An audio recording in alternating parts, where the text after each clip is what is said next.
शांति, समृद्धि और विकास के लिए एक महत्वपूर्ण प्लेटफॉर्म के रूप में उभरा है।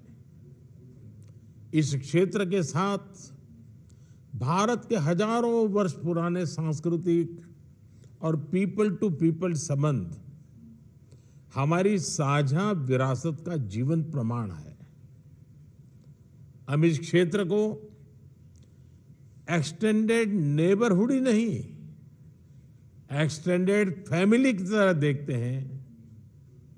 एक्सेलेंसीज, एससीओ के अध्यक्ष के रूप में भारत ने हमारे बहुआयामी सहयोग को नई ऊंचाइयों तक ले जाने के लिए निरंतर प्रयास किए हैं। इन सभी प्रयासों को हमने दो मूलभूत सिद्धांतों पर आधारित किया है। पहला, वसुधैव कुटुंबकम, यानी पूरा विश्व एक परिवार है। यह सिद्धांत प्राचीन समय से हमारे सामाजिक आचरण का अभिन्न अंग रहा है और आधुनिक समय में भी हमारे लिए एक नई प्रेरणा और ऊर्जा का स्रोत है। और दूसरा, सिक्योर, यानी security, economic development, connectivity, unity, respect for sovereignty and and territorial integrity and environmental protection, यह हमारी अध्यक्षता का थीम और हमारे एससीओ के विजन का प्रतिबिंब है। भारत ने इस दृष्टिकोण के साथ एससीओ में सहयोग के 5 नए स्तंभ बनाए हैं। Startups and innovation, traditional medicine, youth empowerment, digital inclusion तथा shared Buddhist heritage. Excellencies, Bharat ने एससीओ की अपनी अध्यक्षता के अंतर्गत 140 से अधिक कार्यक्रमों और सम्मेलनों और बैठकों की मेजबानी की। हमने एससीओ के सभी ऑब्जर्वर्स और डायलॉग पार्टनर्स को 14 विभिन्न कार्यक्रमों में शामिल किया है। एससीओ की 14 मंत्री स्तर की बैठकों में हमने मिलकर कई महत्वपूर्ण दस्तावेज तैयार किए हैं। इनसे हम अपने सहयोग में नए और आधुनिक आयाम जोड़ रहे हैं, जैसे ऊर्जा क्षेत्र में इमर्जिंग फ्यूल्स पर सहयोग, ट्रांसपोर्ट के क्षेत्र में डीकार्बनाइजेशन और डिजिटल ट्रांसफॉर्मेशन में सहयोग, डिजिटल पब्लिक इंफ्रास्ट्रक्चर के क्षेत्र में सहयोग। भारत का प्रयास रहा है कि एससीओ में सहयोग केवल सरकारों तक सीमित न रहे। लोगों के बीच संपर्क और गहरा करने के लिए भारत की अध्यक्षता में नई पहलें ली गई हैं। पहली बार SCO millet food festival, film festival, SCO Surajkund craft Mela, think tank conference, international conference on shared Buddhist heritage का आयोजन किया गया। एससीओ की पहली पर्यटन एवं सांस्कृतिक राजधानी इटर्नल सिटी वाराणसी अलग अलग कार्यक्रमों के लिए आकर्षण का केंद्र बनी। एससीओ देशों के युवाओं की ऊर्जा और प्रतिभा को सार्थक करने के लिए हमने young scientist conclave, young authors conclave, young resident scholars programme, startup forum, youth council जैसे नए फोरम्स का आयोजन किया। एक्सेलेंसीज, वर्तमान समय में वैश्विक स्थिति एक महत्वपूर्ण पड़ाव पर है। विवादों, तनावों और महामारी से घिरे विश्व में फूड, फ्यूल और फर्टिलाइजर क्राइसिस सभी देशों के लिए एक बड़ी चुनौती है। हमें मिलकर यह विचार करना चाहिए कि क्या हम एक संगठन के रूप में हमारे लोगों की अपेक्षाओं और आकांक्षाओं को पूरा करने में समर्थ हैं? क्या हम आधुनिक चुनौतियों का सामना करने में सक्षम हैं? क्या एससीओ एक ऐसा संगठन बन रहा है जो भविष्य के लिए पूरी तरह से तैयार हो?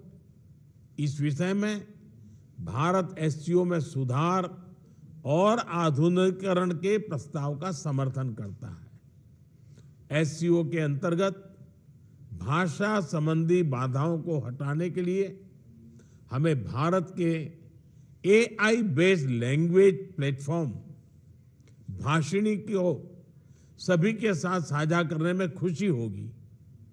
यह digital technology for inclusive growth का एक उदाहरण बन सकता है। यूएन सहित अन्य वैश्विक संस्थानों में भी सुधार के लिए एससीओ एक महत्वपूर्ण आवाज बन सकता है।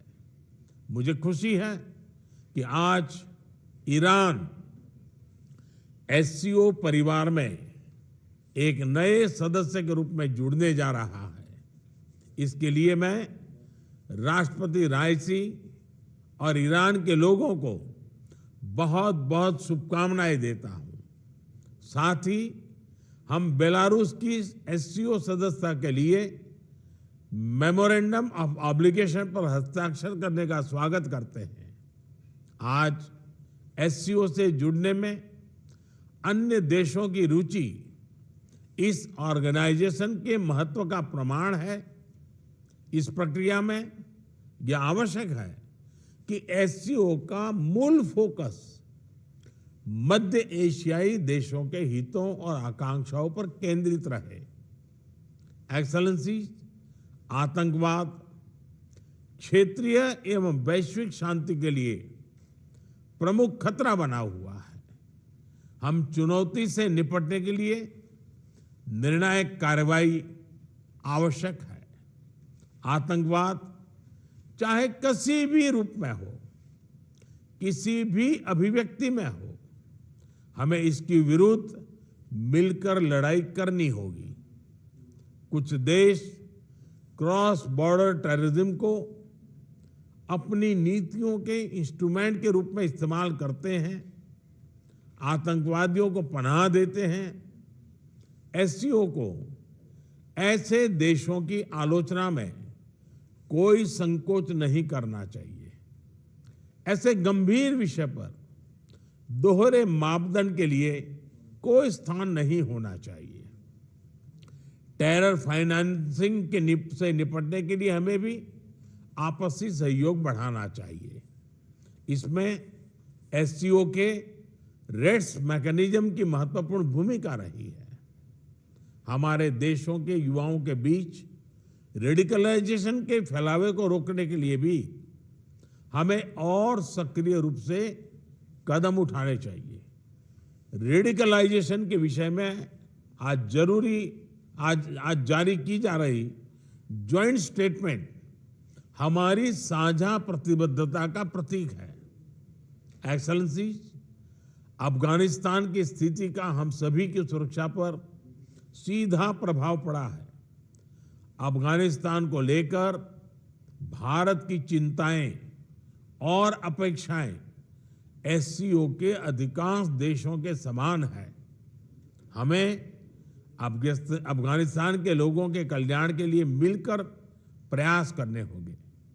अफगान नागरिकों को मानवीय सहायता, एक समावेशी सरकार का गठन, आतंकवाद और ड्रग तस्करी के विरुद्ध लड़ाई तथा महिलाओं, बच्चों और अल्पसंख्यकों के अधिकारों को सुनिश्चित करना हमारी साझा प्राथमिकताएं हैं।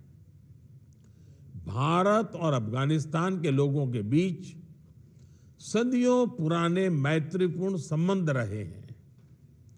पिछले 2 दशकों में हमने अफगानिस्तान के आर्थिक और सामाजिक विकास के लिए योगदान दिया है। 2021 के घटनाक्रम के बाद भी हम मानवीय सहायता भेजते रहे हैं।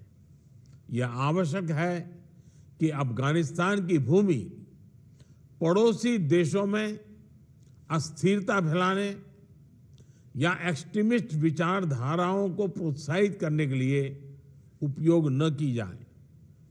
एक्सेलेंसी, किसी भी क्षेत्र की प्रगति के लिए मजबूत कनेक्टिविटी का होना बहुत ही आवश्यक है। बेहतर कनेक्टिविटी आपसी व्यापार ही नहीं, आपसी विश्वास भी बढ़ाती है। किंतु इन प्रयासों में एससीओ चार्टर के मूल सिद्धांतों, विशेष रूप से सदस्य देशों की संप्रभुता और क्षेत्रीय अखंडता का सम्मान करना बहुत ही आवश्यक है। ईरान की एससीओ सदस्यता के बाद हम चाबहार पोर्ट के बेहतर उपयोग के लिए काम कर सकते हैं। मध्य एशिया के लैंडलॉक्ड देशों के लिए international north south transport corridor Indian ocean तक पहुंचने का एक सुरक्षित और सुगम रास्ता बन सकता है। हमें इसका पूरा पोटेंशियल रियलाइज करना चाहिए। एक्सेलेंसी, एससीओ विश्व के 40% लोगों और वैश्विक अर्थव्यवस्था के लगभग 1/3 का प्रतिनिधित्व करता है और इस कारण यह हमारी साझा जिम्मेदारी है कि हम एक दूसरे की जरूरतों और संवेदनशीलताओं को समझें, बेहतर सहयोग तथा समन्वय के माध्यम से सभी चुनौतियों का समाधान करें और हमारे लोगों के कल्याण के लिए निरंतर प्रयास करें। भारत की अध्यक्षता को सफल बनाने में आप सबसे हमें निरंतर सहयोग मिला, इसके लिए मैं आप सभी का बहुत बहुत धन्यवाद देता हूं। मैं एससीओ के अगले अध्यक्ष कजाकिस्तान के राष्ट्रपति और मेरे मित्र प्रेसिडेंट तोकायेव को पूरे भारत की ओर से बहुत बहुत शुभकामनाएं देता हूं। एससीओ की सफलता के लिए भारत सभी के साथ मिलकर सक्रिय रूप से अपना योगदान देने के लिए प्रतिबद्ध है। बहुत बहुत धन्यवाद।